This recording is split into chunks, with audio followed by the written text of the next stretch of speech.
성년후견은 가정법원의 성년후견 심판으로 개시됩니다.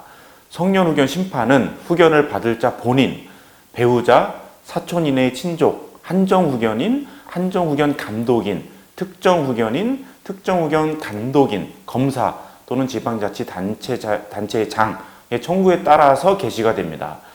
청구권자의 한정후견인이나 특정후견인이 있다는 점이 좀 이상하게 생각할 수도 있습니다. 이미 한정후견인이나 특정후견인이 지정되어 있는 경우라고 하더라도 피후견인의 상태가 더 나빠져서 전반적인 사항을 포괄적으로 관리할 필요가 있는 경우에는 기존의 한정후견인이나 특정후견인이 일반 성년후견인 심판 청구를 할 수 있도록 규정을 한 것입니다.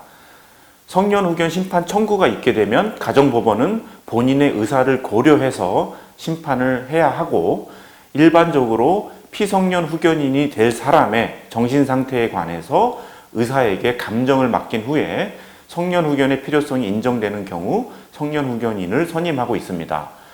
성년후견인은 친척이나 가족들만 선임될 수 있는 것은 아닙니다.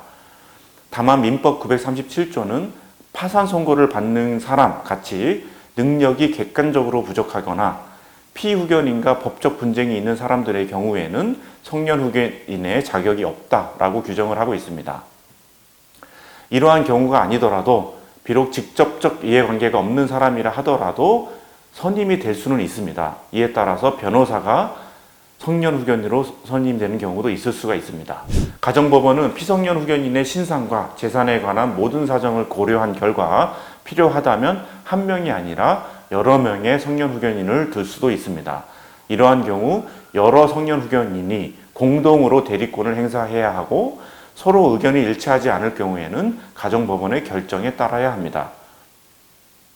성년후견인의 사무는 피성년후견인의 신상보호를 위한 사무와 재산보호를 위한 사무로 두 가지로 크게 나누어질 수가 있습니다. 신상보호에 대한 결정은 피성년 후견인이 스스로 그 상태가 허락하는 범위 내에서는 단독으로 결정할 수도 있습니다.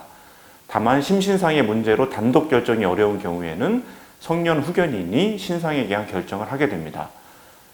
다만 성년 후견인이 피성년 후견인을 치료 등 목적으로 정신병원이나 그 밖의 장소에 격리하는 경우 또는 의료행위의 직접적인 결과로 사망이나 상당한 장애를 입을 위험이 있는 경우에는 그 결정을 함에 있어서 가정법원의 허가를 필수적으로 받아야 됩니다.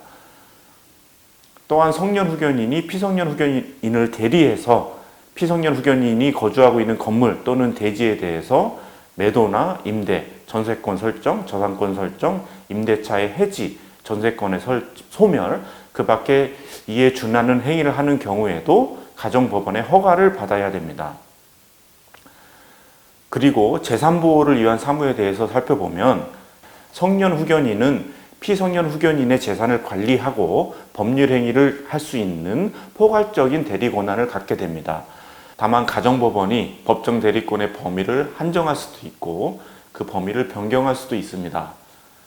성년 후견인이 포괄적인 대리권을 갖는 경우라 하더라도 영업에 관한 행위, 금전을 빌리는 경위, 의무만을 부담하는 행위, 부동산 또는 중요 재산에 관한 권리의 득실 변경을 목적으로 하는 행위, 소송 행위, 상속의 승인, 한정 승인, 포기 또는 상속 재산의 분할에 관한 협의를 할 경우에는 성년 후견인의 감동을 필수적으로 받아야 됩니다. 다음 시간에는 후견인을 감독하는 역할을 하는 성년 후견 감독인이 어떤 경우가 있는지에 대해서 알아보도록 하겠습니다.